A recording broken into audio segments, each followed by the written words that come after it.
അച്ഛൻ പറഞ്ഞേ വാവേ. അച്ഛൻ പാറുക്കുട്ടിയെ മടിയിലിരുത്ത് അച്ഛൻ പറഞ്ഞു കൊടുത്തു. പാറുക്കുട്ടി അമ്മയെ എഴുമാട്ടാതെ നോക്കി. അത്ത അമ്മ അമ്മ എന്ന് പറഞ്ഞേ. ഉമ്മ. പാറുക്കുട്ടി കൈകൊട്ടി ചിരിച്ചു. അച്ചുടാ അമ്മയുടെ പൊന്നോ.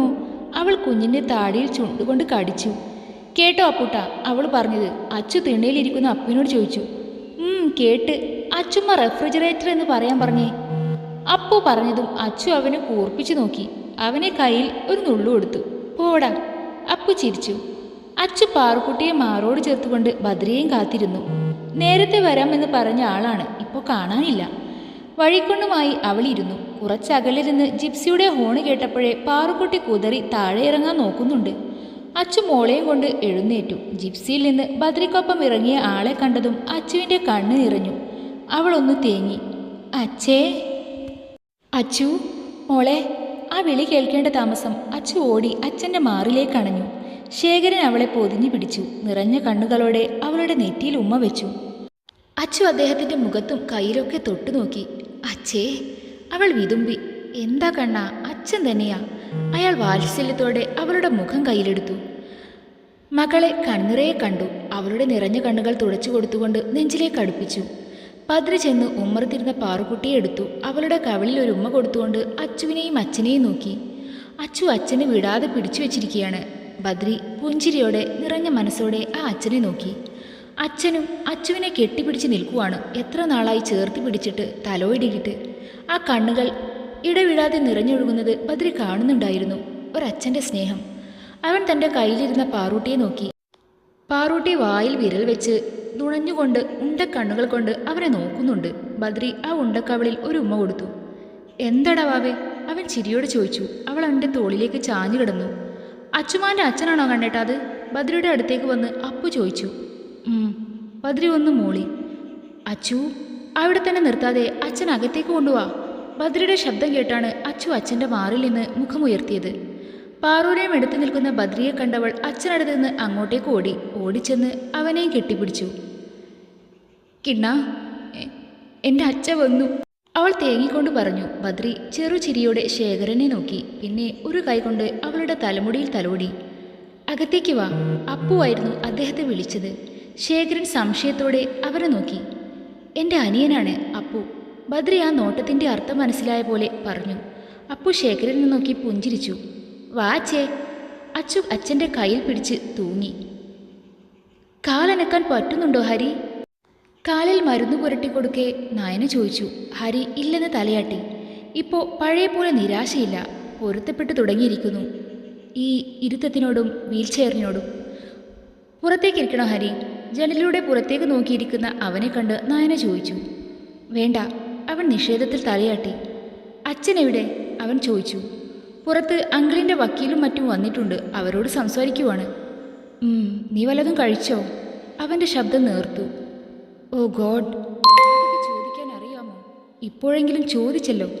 അവൾ ചിരിയോടെ പറഞ്ഞെങ്കിലും അതിൽ പരിഭവവും സങ്കടമുണ്ടെന്ന് അവന് തോന്നി. ഞാൻ കഴിച്ചു. കൃത്യസമയത്ത് ഭക്ഷണം കഴിക്കാൻ ഡോക്ടർ പറഞ്ഞതാണ്. അവൾ തിരിഞ്ഞു ടേബിളിലെ മെഡിസിൻസ് എല്ലാം ഒതുക്കി വെച്ചു. ഹരി പിന്നെ ഒന്നും മിണ്ടിയില്ല. സർ, ഇപ്പോൾ തന്നെ ബിസിനസ് നഷ്ടത്തിലാണ്. സാർ ഇരുന്നു പോയതിൽ പിന്നെയാണ് എല്ലാം തകിടം മറിഞ്ഞത്. എത്രയും പെട്ടെന്ന് ബിസിനസ് ഏറ്റെടുക്കാൻ സാറിൻ്റെ മക്കളോട് ആരെങ്കിലും പറയണം. ഇനിയും എന്നെക്കൊണ്ട് വയ്യ സാർ. ദത്തൻ തൻ്റെ മാനേജർ പറയുന്നത് ശ്രദ്ധയോടെ കേട്ടു.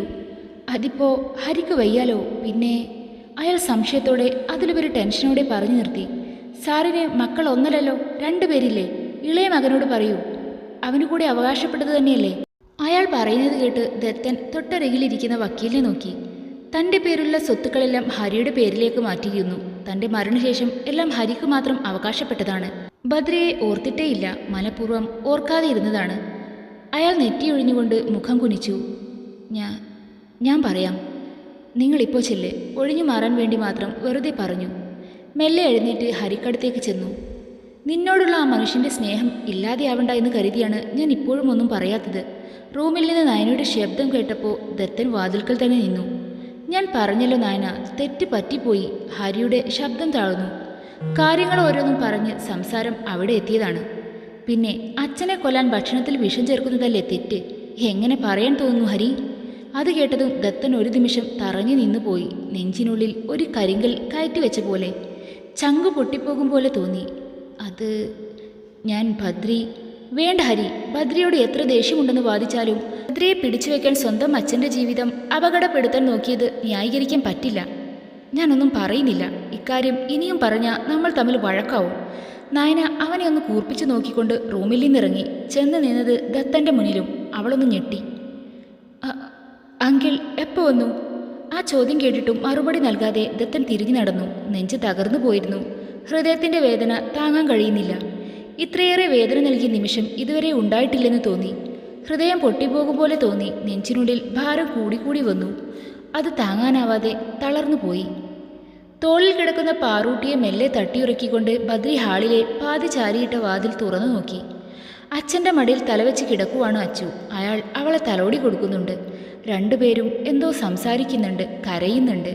നേരം 3 മണിയാകുന്നു. പാറൂട്ടി ഉച്ചമയക്കത്തിലാണ്. അവരെ ഒന്നുകൂടെ നോക്കിയ ശേഷം അവൻ റൂമിലേക്ക് പോയി. മോളെ ബേബി ബെഡിൽ കിടത്തി പാറൂട്ടി ഒന്നനങ്ങി. ബദ്രി മെല്ലെ അവളെ തഴുകി. പിന്നെ ഇരു സൈഡിലും തലയിണ വെച്ച് കൊടുത്ത് ഫാനിട്ട് കൊടുത്തു. ഫാനിടാതെ ഉറങ്ങാറില്ല കുറുമ്പി. വാതിൽ ചാരിയിട്ട് അവൻ അച്ചുവിനടുത്തേക്ക് ചെന്നു. ഇതുവരെ ഉച്ചഭക്ഷണം കഴിച്ചിട്ടില്ല. പാറൂട്ടിക്ക് കൊടുക്കുമ്പോൾ അപ്പു ചോറ് കഴിച്ചിരുന്നു. എനിക്ക് അങ്ങോട്ട് വരാമോ? വാതിൽക്കൽ നിന്ന് അവൻ ചോദിച്ചു. വാ മോനെ, ശേഖരൻ അവനെ സ്നേഹത്തോടെ വിളിച്ചു. ബദ്രി അച്ചുവിനെ നോക്കി. അച്ഛൻ്റെ മടിയിൽ കിടന്ന് ഉറക്കമാണവൾ. അച്ഛൻ വരുന്ന വഴിയും ഒന്നും കഴിച്ചില്ലല്ലോ, വിശക്കുന്നില്ലേ? ഇവളെ കണ്ടപ്പോൾ വിശപ്പ് പോയി. മനസ്സും വയറും നിറഞ്ഞു. കരഞ്ഞ് കരഞ്ഞ് തളർന്നുറങ്ങി എൻ്റെ കുട്ടി. അയാൾ അച്ചുവിൻ്റെ നെറുകയിൽ തലോടി. ബദ്രി ഒന്ന് പുഞ്ചിരിച്ചതേ ഉള്ളൂ. അപ്പൂ, അവൻ പുറത്തേക്ക് നോക്കി വിളിച്ചു. അപ്പു അവനടുത്തേക്ക് വന്നു. ഇദ്ദേഹത്തിന് കഴിക്കാൻ എടുത്തു വെക്ക്. അച്ഛൻ കഴിക്കാൻ ചെല്ലൂ, നേരം ഒരുപാടായി. അല്ല മോള്. അയാൾ അച്ചുവിനെ നോക്കി. അവളെ ഞാൻ വിളിച്ചോളാം. അവൻ പറഞ്ഞതും അയാൾ പുഞ്ചിരിച്ചുകൊണ്ട് പുറത്തേക്കിറങ്ങി. ബദ്രി ഉറങ്ങിക്കിടക്കുന്ന അച്ചുവിനടുത്തേക്കിരുന്നു. അവളുടെ തലയിൽ തലോടി. അച്ചുട്ടാ, വാത്സല്യത്തോടെ വിളിച്ചു. അവളൊന്ന് കുറുകിക്കൊണ്ട് തിരിഞ്ഞു നടന്നു. എഴുന്നേൽക്കച്ചു, നേരം എത്രയായി? വീണ്ടും മൂളി. ഉറക്കത്തിലാണ്. ബദ്രി മുഖം താഴ്ത്തി അവളുടെ കവിളിൽ കടിച്ചു. വേദന കൊണ്ട് അവൾ പിടഞ്ഞു. കണ്ണു തുറന്ന് അവനെ നോക്കി. പിന്നെ ഉറക്കച്ചുവയുടെ തലയിണയിലേക്ക് മുഖം പൂഴ്ത്തി. എന്തോ ഓർത്ത പോലെ ഞെട്ടി എണീറ്റു. ചുറ്റും നോക്കി. എന്താച്ചു? ബദ്രി സംശയത്തോടെ നോക്കി. കിണ്ണ, അച്ഛ, ഞാൻ സ്വപ്നം. വാക്കുകൾ മുറിഞ്ഞു. വലിയ കണ്ണുകളിൽ വെള്ളം നിറഞ്ഞു. ബദ്രി അവളെ അലിവോടെ നോക്കി. സ്വപ്നമൊന്നുമല്ല അച്ചു, അച്ഛൻ അവിടെ ഭക്ഷണം കഴിക്കുന്നുണ്ട്. നീയും ഒന്നും കഴിച്ചില്ലല്ലോ. വാ, എനിക്ക് നല്ല വിശപ്പുണ്ട്. അവളുടെ നെറ്റിയിൽ നെറ്റി മുട്ടിച്ചുകൊണ്ട് അവൻ പറഞ്ഞു. അച്ചു അവനെ ഇറുക്കി കെട്ടിപ്പിടിച്ചു. അച്ഛന് ജാമ്യം കിട്ടാൻ കാരണം കിണ്ണനാണല്ലേ? എന്തേ എന്നോട് പറഞ്ഞില്ല? ഞാനല്ല അച്ചു, രാമച്ചനാണ്. കിണ്ണൻ പറഞ്ഞോണ്ടല്ലേ രാമച്ചൻ അങ്ങനെ ചെയ്തത്. അവൾ മുഖമുയർത്തി അവനെ നോക്കി. ബദ്രി ചിരിച്ചു. വാ, നമുക്ക് എന്തേലും കഴിക്കാം. കൂടുതലൊന്നും പറയാതെ അവളെ ചേർത്ത് പിടിച്ച് റൂമിൽ നിന്നിറങ്ങി.